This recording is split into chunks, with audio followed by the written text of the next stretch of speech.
گناه به د رب العالمین لپاره پرېږدي. وان تترک معصیة الله، پرېښودل د ګناه دي، د رب العالمین د نافرمانی دي، علی نور من الله، خو په دې ګناه پرېښودلو باندې به هم دلیل وي د محمد رسول الله فرمان به موجود وي.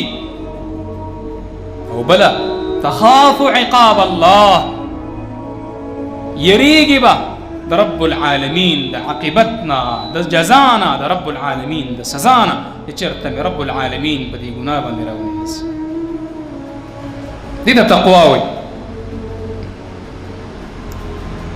شریعت کې څه ته وایي تقوا؟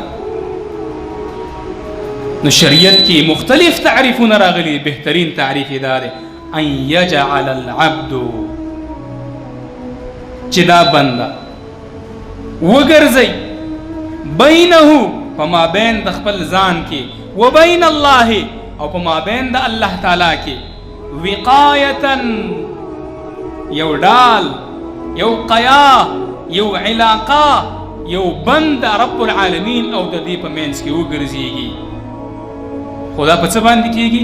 وذلک بامتثال اوامره واجتناب نواهیه. دغه ډال چې جوړېږي، دا قلا چې جوړېږي، دا په څه باندې جوړېږي؟ دا په دې باندې جوړېږي چې انسان ته چې رب العالمین په کومو کارونو باندې امر کوي د کولو هغه کوي، او د څه نه چې منع کوي د هغې نه ځان منع کوي.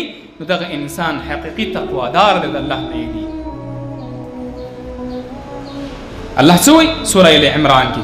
یا ایها الذین آمنو، ای هغه کسانو چې ایمان وراوړئ، اتقوا الله، د الله نه ویرئ. اتقوا الله، د رب العالمین نه یره وکئ، حق تقاته، کما یره، کم ترخه چې لازم او ضروري ده چې د رب العالمین د شان سره لایق ده، هغه یره د رب العالمین نه وکئ. کومه چې د مخلوق نه مونږ کوو، مونږ د مخلوق مخې ته معصوم یو، خو د رب العالمین مخې ته بیا عاصي، ګناهګار، جاهرین او نافرمان.